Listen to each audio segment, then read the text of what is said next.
All right, now Marvel, I gave you a chance to make a good ban, and you didn't. You failed. So now I'm gonna take initiative, and I'm gonna make a ban. I'm not saying he has to be broken or overpowered, but a usable ban would be nice. Okay, to have one that we can actually, use in PvP would be like great. Cause right now in the game, like all the bans or bonds, however you pronounce his name, they aren't really that usable. And it sucks because he's such a great character. So I'm gonna make a card for him, and you guys will see. Let me know if you guys think he's like subpar or like he's. I didn't want to make him too broken, but I did want to make him fun, if that makes sense. So yeah, let me know your guys' thoughts down in the comments below. But yeah, so here he is, Hunterfest Bond. So I made him just Hunterfest, right? He's already the bulky form that he used to fight Galen and Meliscula, right? So he is a green unit, which is very good because the one is blue, so he can be used against him somewhat. And then also greens are really, really dominant. So you have him go on a good, a good color. So very, very good there. He's a human. I put his tier at S and A tier. You'll see why. These are his stats. So his basic stats: 5,926 attack, almost 6,000 attack, which is good. Defense very, very low, 2,390. But his HP is very, very high, 62k. So amazing HP and attack, but horrible defense. And then his substats. So pierce rate 55.5%, resistance 45%.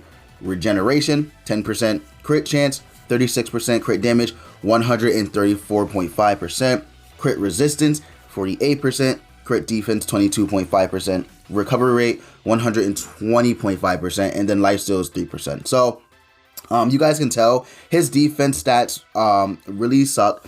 His attack stats aren't the worst, but a crit chance of 36%. I did that for a reason, and you'll see why. And then his crit damage is also very low. And you'll see why as well. Regeneration is actually not that bad at 10%, and then recovery rate 120.5%, which is good. I didn't do super awakened stats because that'd be like too much, I think. So let me know if you guys want me to do that in future cards. But yeah, so 120.5% recovery rate is good. Pierce rate 55.5%, very good as well. So those are his substats. His lifesteal is very low, but that's fine.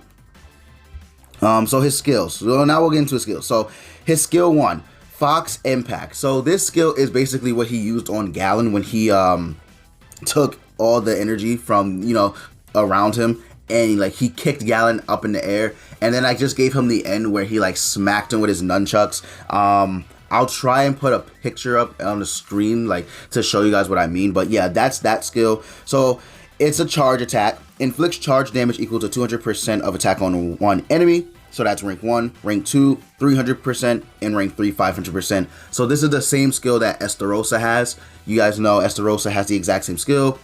And it's a very strong skill. And as you guys know, charge ignores defense. This can be good because people who are very defensive, Bond will just ignore it, literally go through it like paper or glass. So very good skill there. I thought it'd be good to give him a nice heavy hitting single target attack, because when he was fighting Galen, he went he just went crazy. Galen literally just took the beating, right?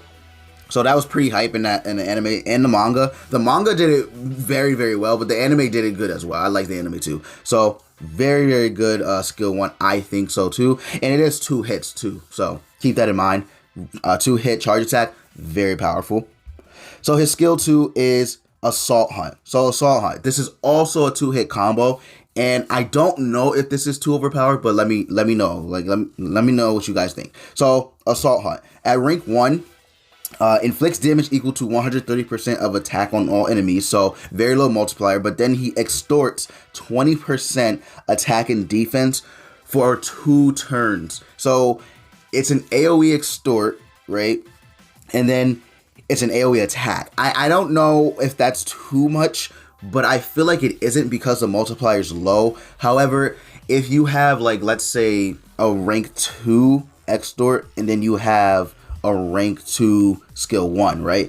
That's gonna be pretty hard hitting, because you're taking what is it, 30% from all enemies into him, like into himself, and then he's using this charge skill which ignores defense, he's gonna hit really, really freaking hard. But that's the point, right? He's not supposed to be a glass cannon, but he's supposed to be someone who's more offensive than defensive, which is why his defense stat sucks, right? And his resistance and defense, crit resistance and crit defense also stuck. So there you go. His resistance isn't too bad, but yeah, 45% is on the low scale, especially now these days. So there you go. But yeah, so then on rank 3, it's 250% of attack on all enemies, and then 50% he's extorting of their attack and defense. So there you go. And then if you guys didn't know, extort decreases the target's stats and increases own stats by the same amount. So yeah, rank 3 assault hunt is gonna hit different. I'm gonna tell you guys right now, it's gonna hit real different. Even though this is an AoE, right? His skill 1, when you combine it with his extort, is gonna do massive damage. Again, my goal isn't to make him like overpowered, it's just to make him usable. So he is flawed in the fact that if you have, let's say, for example, Blue King, not Festival King, right? Blue King, he can purify the extort, he can petrify this bond still. So he isn't like invincible, he's just usable. So there you go. But not many people run Blue King anymore. So on global they do, but on JP you don't really see him that much. So there you go. Then his ultimate, right? His ultimate, Stay Down, right? Increases the hero's basic stats by 50% for 3 turns and inflicts 420% of attack on one enemy. And if you guys didn't know what basic stats are, it's attack, HP, and defense. And then the multiplier is 42%. And then at 6 out of 6, 630% of attack.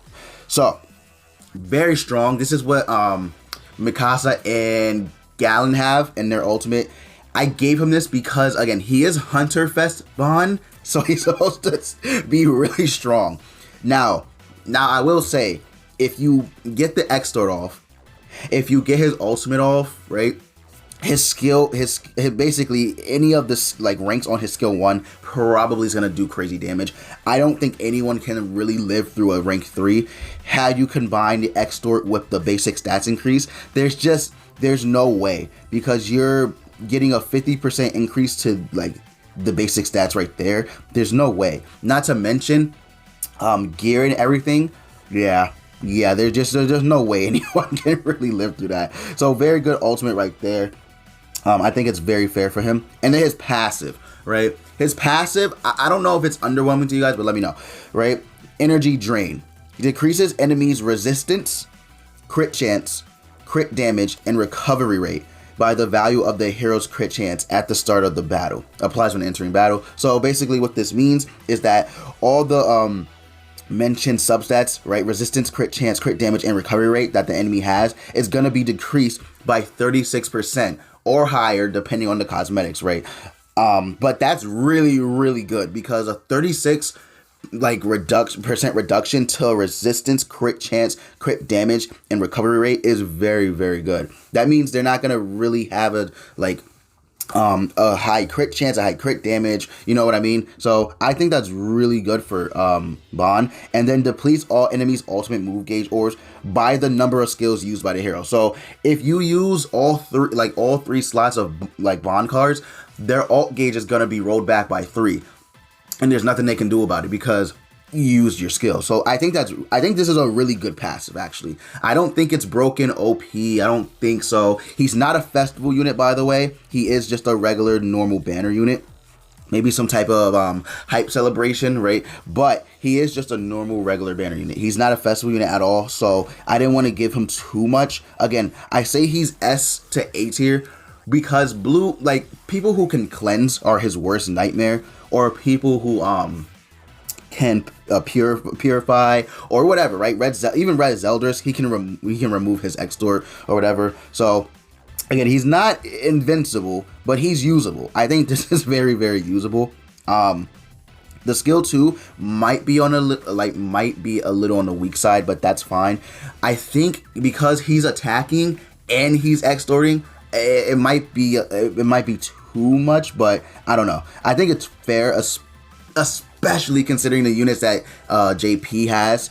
yeah, I think it's fair. Again, you can just cleanse the extort, nothing crazy. You can petrify him or whatever, but he can still be debuffed. He can still have his attack stats lower. He can still literally like be countered. It's just, I figured the teams he can be ran with. One team that comes to mind actually is Festival King, because if you put him on Festival King, then he might be a little broken, because Festival King, you guys know, makes the enemy team that they can't cleanse debuffs, right? So if he's on that team and he uses Extort, yeah, he might be a little overpowered on that team, but that's just one team. Like, you can run him with Figure Goddess Elizabeth, right? You can run him, you might actually be able to run him with Estarossa, in all honesty, because Estarossa can use the taunt, and then he has an AoE extort that does damage, and then they both have charge skills. I think it'd be very, very good. Plus, he's reducing their crit chance and crit damage by 36%. And if you guys, like, he's a counter somewhat to Green Gauther, because Green Gauther only increases attack related stats by 35%. So, like, no matter what, I think he's really gonna counter Green Gauther and at least in the crit chance and crit damage, because Gauther can't, he cannot increase it more than 35%, and then this bond's decreasing it by 36%, potentially even higher with cosmetics. So very good there. There's a couple teams you could run him on. I think he'll be a fun unit. I didn't want to make him toxic either, but I think he'll be a very fun unit to use. Again, I feel like Purgatory Band could be a festival unit, but Hunter Fest Bond at this point probably would be more of a banner unit, just because of the timeline that we're on and everything. So yeah, I think this is fair. Again, S or A tier, you can use him also in just PvE content as well. He'll be good there. But again, I think his main thing is his skill 2 and ultimate. His skill 2 and ultimate combined together just makes for a disgusting combo. So there you go. And then his energy drain passive, very good. I really like his passive, actually. I really like his passive. I don't think it's too broken, because it can stop ult rush, right? So I think it's very, very good. It only sucks though if you have no like cards in hand with him, but that's not, I mean, it's often that it happens, but I mean, I think if he were a real card, you guys would find ways to counter that. So it'll be okay. So that's it, guys. That's it for this video. Let me know what you guys think of the card. Do you guys think he's overpowered, subpar? Let me know your thoughts down in the comments below. But yeah, man. Thank you guys so much for watching the video. We hit 1.5k subscribers. I'm very, very grateful for you all. Thank you so much. If you did enjoy, consider leaving a like, comment, and subscribe for more Grand Cross content. Also, be sure to join our Discord if you're new to the channel. We would love to have you. But with that said, I will see you guys in the next video.